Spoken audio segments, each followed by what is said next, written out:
వాళ్ళు కూడా భారీ పంచుంటారు, మేమేం పంచలేదని మాట్లాడుతున్నాం. సో నిజంగా ఈ ఎన్నికలు ఏ విధంగా చూస్తారు? మొదలు కార్తిక్ గారు చెప్పింది ఏంటంటే గెలిచినప్పుడు అట్లా గెలిచిరు ఇట్లా గెలిచిరు అనొద్దు, గెలుపు గెలిపే, ఎట్లా గెలిచినా గెలిపే అన్నాడు. మరి రాహుల్ గాంధీ ఓటి తోరి ఈవీఎం ఖరాబు ఎందుకంటాడు? రాహుల్ గాంధీ నేర్చుకోవాలి. కార్తిక్ గారి గురించి రాహుల్ గాంధీ నేర్చుకోవాలి. కార్తిక్ దగ్గర నుంచి రాహుల్ గాంధీ నేర్చుకోవాలి. ఎందుకంటే ఎన్నికల తర్వాత బీఆర్ ఎన్నికలు అయిపోయినప్పుడు మాట్లాడాడు, ఎన్నికల తర్వాత నేర్చుకోవాలి. మంచి పాయింట్ నేర్చుకోవాల్సింది. మంచి పాయింట్ కార్తిక్ చెప్పినప్పుడు రాహుల్ గాంధీ నేర్చుకోవాలి. నేర్చుకుంటే మేము కూడా హర్షిస్తాం. ఒకటి ఇంకోటి అది కేసీఆర్ గారి జన్మదిన శుభాకాంక్షలు, నేను మర్చిపోయినా చెప్పాలి.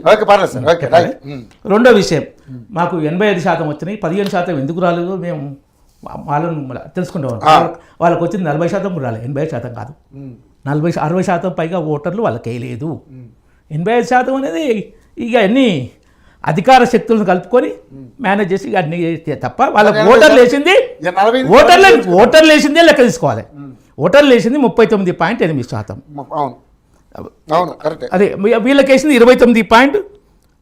వీళ్ళకి కూడా వేసింది అంటే 29 చెప్తా, 28.756 బీఆర్ఎస్, బీజేపీకి 15.678. ఇది మాకు గతంలో 9% ఉండే, ఓట్ల శాతం పెరిగింది. కానీ సీట్లు కూడా పెరిగినాయి, కానీ మేము ఆశించినంత రాలే. వాళ్ళ రివిజన్ కూడా రామచంద్రబాబు చెప్పిండు, మేము ఆశించినంత రాలేదు. కొన్ని జిల్లాల్లో మైనస్ అయినది, కరెక్ట్ అభ్యర్థులకు టికెట్లు ఇవ్వలేదు, కొన్ని జిల్లా అధ్యక్షులు పొరపాట్లు జరిగినాయి, ఒప్పుకున్నాం మేము. మా అధ్యక్షులు ఒప్పిండు, వాళ్ళ పరంగా చర్యలు ఉంటాయి. కానీ పెరిగిన కానీ మేము ఎంత పెరగాలనుకున్నాం అంత పెరగలేదని చెప్పేది అది. ఈ తర్వాత బీఆర్ఎస్ వాళ్ళు ఏంటంటే బీజేపీ కాంగ్రెస్ ఒకటి, బీజేపీ కాంగ్రెస్ అంటారు. వాళ్ళే ఎక్కువ మున్సిపాలిటీలో కాంగ్రెస్తో కలిసిపోయారు బీఆర్ఎస్ వాళ్ళే. ఇప్పుడు ఇంకొకటి ఆదిలాబాద్ హయ్యెస్ట్ ఓటర్లు ఉన్న municipality Adilabad municipal council. Highest ఓటర్లు ఉన్న కార్పొరేషన్లు కరీంనగర్, నిజామాబాద్. 3,40,000, 3,07,000. ఆ రెండింటిలో మాకే ఎక్కువ సీట్లు. కరీంనగర్ అధికారం వచ్చింది, నిజామాబాద్లో 28 వచ్చినా 16 వార్డులకు గెలుచుకున్న వాళ్ళకు చైర్మన్ అయ్యారు. నిజామాబాద్లో మాకు 28 వచ్చినా 16 వార్డులు వచ్చిన వాళ్ళు చైర్మన్ అయ్యారు. అది ఇక పొత్తు అట్లా కలిసినప్పుడు చేసుకుంది. మీ ఇద్దరు కలిసి రాజకీయం చేస్తారనేది ఆయన నిదర్శనం చూపిస్తున్నారు. చూడండి, ఆయన చైర్మన్ మీరు కదా, కాంగ్రెస్ మీరు ఇద్దరు. నేను మాది ఒక దగ్గర జరిగింది, ఒక 2 జరిగింది, వాళ్ళు 60 పైగా జరిగినాయి. ఇంకోటి నేను ఇంతకుముందు కూడా చెప్పాను ఏంటంటే, ఇవి లోకల్ బాడీ ఎలక్షన్స్లో హంగ్ వచ్చినప్పుడు ఈ పార్టీ ఆ పార్టీ కలిసి దాన్ని తప్పు పట్టకూడదు. హంగ్ వచ్చినప్పుడు ఈ పార్టీ ఆ పార్టీ కాదు, మొత్తం అన్ని మున్సిపాలిటీలు ఆ 2 పార్టీలే కలిసి దీన్ని కలవనియాలి అంటే అప్పుడు ఎక్కడో కాడ జరుగుతుంది. మాది 7 దిక్కులు దాదాపు బీఆర్ఎస్ కాంగ్రెస్ ఒక 2 దిక్కుల్లో మేము ఎక్కువైనాం.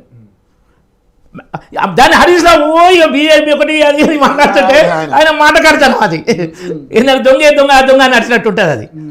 తర్వాత ఈ స్పీకర్ గారు చెప్పిన ఎమ్మెల్యేలది, ఆ ఎమ్మెల్యేలే బీఆర్ఎస్లో ఉన్నోళ్ళు ఇప్పుడు మరి బీఆర్ఎస్ ప్రచారం చేసినా బీఆర్ఎస్ కౌన్సిల్ గెలిపించుకురా. జగిత్యాల ఎగ్జాంపుల్, జగిత్యాల అయిందా chairman elections? Chairman vice chairman అయిందా? ఎందుకు ఆ పరిస్థితి? కారణం ఏంది? సంజయ్ గారి మధ్య ఒక రకమైనటువంటి ఇదే అదే అక్కడ ఏంటంటే పార్టీ ఫిరాయించలేని స్పీకర్ ఫిరాయించిన వాళ్ళకే టికెట్లు వీళ్ళు, వాళ్ళకే చైర్మన్ అంటే నేను ఎందుకు ఉండాలి కాంగ్రెస్ పార్టీ అని చాలా బాధపడుతుంది జీవన్ రెడ్డి గారు. ఈ ఎర్రబల్లి దయాకర్ రావు విషయంలో అన్నారంటే అది వేరే అంశం. నేను కూడా దాన్ని పూర్తిగా సింపతి, నేను ఖండించట్లేదు దాన్ని. ఎందుకంటే నిజంగానే వాళ్ళు 9 ఏళ్ళు వాళ్ళ అధికారులు ఉన్నప్పుడు దుర్మార్గాలు చేశారు, అందులో అనుమానం లేదు. కానీ జీవన్ రెడ్డి ఏం దుర్మార్గాలు చేసిండు? ఆయనకంతా ఏడ్చే పరిస్థితి ఎందుకు వచ్చింది? ఇలాంటి కొన్ని అక్కడ యాక్చువల్ బీజేపీకి రావాలి సీట్లు ఎక్కువ. పబ్లిక్ ఏంటంటే ఎక్కడైతే హుజురాబాద్లో గెలిస్తే నాది విజయయాత్ర లేకుంటే శివయాత్ర అని సెంటిమెంట్ ఎట్లా వాడుకున్నారో ఆయన జీవన్ రెడ్డి వాడుకోలే. ఆయన నిజంగా బాధతో నేడిస్తే ఓటర్లు అటు సంజయ్కి జీవన్ రెడ్డి కన్నా డివైడ్ అయ్యారు ఆ లోకల్ పరిస్థితుల్లో. సో ఇట్లా కానీ కాంగ్రెస్ పార్టీ నిజంగా అట్లా చేసిందా, న్యాయం చేసిందా? గద్వాల్ అంతే. ఎక్కడైతే ఎమ్మెల్యేలు ఫిరాయించరో ఎక్సెప్ట్ పటాన్చెరు, పటాన్చెరులో ఆయన మళ్ళా ఇంట్లో లాభం లేని మళ్ళీ బీఆర్ఎస్లో పోయిండు, అవును. ఆయన 5 గెలిపించుకున్నాడు. అవును. తర్వాత చెప్పాలి మా రఘునందన్ రావు గారి మీద ఒక అలిగేషన్ వేసారు, బీఆర్ఎస్ ఓటేసిన ఎక్సెప్ట్ అని. ఆయన నివసించేది అదే కౌన్సిల్లో, ఆయన నివాసం ఉన్నది అవును. అదే కౌన్సిల్ ఉంది, అక్కడనే ఓటేయాలి. బీజేపీ పోటీలో లేదు, చైర్మన్కు ఎవరికో వేయాలి కదా. అధికార పార్టీకి వేయలేం మేము, బీఆర్ఎస్ బీజేపీ వేరే అయినా కాంగ్రెస్ ఇప్పుడు అధికారులు కానీ కాంగ్రెస్ వ్యతిరేకంగా వేయాలి. ఇది చెప్పింది మన రామచంద్రరావు చెప్తే, ఆయన కూడా మా అధ్యక్షులు కూడా ఏంటంటే మనం కాంగ్రెస్కి వేయద్దు. ఓకే, ఎందుకంటే అధికార పార్టీ కాబట్టి నేను కూడా ఎందుకు చెప్పిందంటే ఇంకేముంది ఆప్షన్ అంతే కదా, ఆ పరిస్థితుల్లో వేసింది తప్ప ఎక్కడ మేము ఏ విధంగా అవకాశవాదులు పొత్తులు పెట్టుకోలేదు. అక్కడ నిజామాబాద్ ఆయన పిసిసి అధ్యక్షుడు ఏసీపీకి ఫోన్ చేసి ఆ కార్పొరేట్ లిఫ్ట్ చేయి లేట్ చేయకుండా డైరెక్ట్ వీడియో చూపించారు, టీవీ ఛానల్ కూడా చూపించారు. అది అధికార దుర్వినియోగం కాదా? అంతకన్నా దుర్వినియోగం ఉంటుందా? అది టీవీ ఛానల్లో చూపించరు. ఎక్స్ నేను ఇప్పుడు వీడియో చూపించాలి, తీయమని తీస్తా ఇప్పుడు ఐపీఎల్ డిస్కస్ చేసినప్పుడు తీస్తా, వీడియో ప్రయత్నం చేసి రాదా చూద్దాం.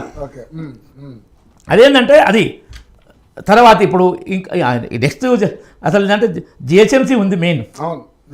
ఆ జిహెచ్ఎంసీ కూడా నువ్వు మాట్లాడతా మధ్య మెయిన్ సెంట్రల్ బిజినెస్ ఏరియా ఇటు ఏది మన గోషామాల్, అంబర్పేట్, ముషీరాబాద్, సికింద్రాబాద్ ఇవన్నీ తీసుకుపోయి పాత బస్తీ కలుపుతారు. ఎంత దుర్మార్గం అంటే అక్కడ వాళ్ళు ట్యాక్స్ కడతారు, ఏ బిల్లు వసూలు కాదు, ఈ ఆదాయం అక్కడ పెట్టాలి.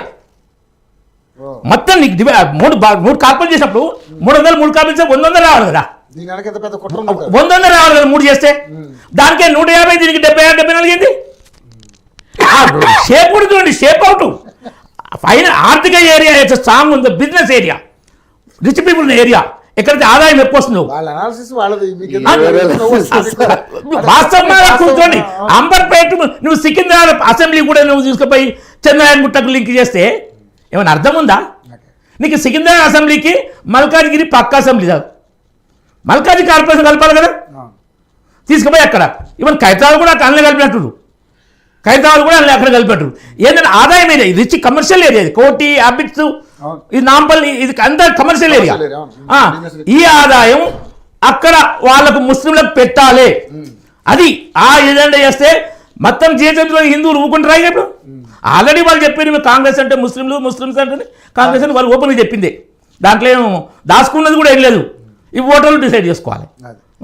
కాబట్టి ఇప్పుడు ఈ ఎన్నికల్లో మాకు ఓట్ల సీట్లు పెరిగినాయి, ఆశించినంత రాలేదు. అధికార ఎలక్షన్ కమిషన్ పంపకాలు, డబ్బులు అన్నీ ఎన్ని దుర్మార్గాలు జరిగినాయి.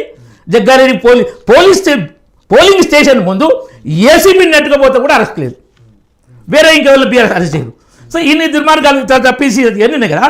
సో ఇంత దుర్మార్గాన్ని చేసినా 40% ఓట్లు రాలే.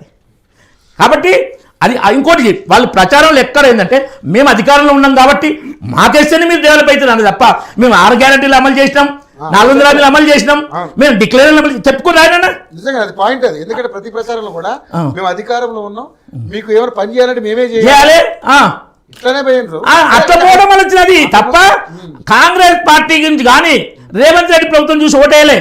వీళ్ళు అధికారం ఉంది కాబట్టి తప్పదు వీళ్ళతో పోవాలి, ఈసారి నెక్స్ట్ టైం చూస్తున్నాను పడ్డది తప్ప దీన్ని ప్రజా తీర్పుగా మనం ఎప్పుడు చూడకూడదు.